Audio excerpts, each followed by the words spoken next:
এখন কারোই কিছুতে গেমে ঢুকছে না। প্রবলেম কি হয়েছে? কি হতে পারে? হয়তো কিছু আপডেট আসছে বা কোনো প্রবলেম হয়েছে। সবারই সেম প্রবলেম। গেম থেকে একবার বেরিয়ে গেলে গেম আর ওপেন হচ্ছে না। সবার একই প্রবলেম। এটা সলিউশন খুঁজছে। সবার এটাই প্রশ্ন যে এটা সলিউশন কি হতে পারে। তো এটার সলিউশন এখন সেরকম দেখতে পাচ্ছ স্ক্রিনের মধ্যে প্রবলেম। হয়তো কোনো আপডেট আসবে সেরকম বড় সড়ো কিছু একটা।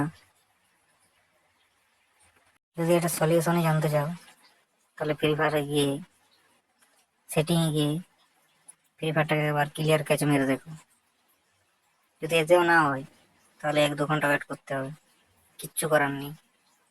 গেমে কিছু আপডেট হয়তো আসবে, ততক্ষণ অপেক্ষা করো সবাই।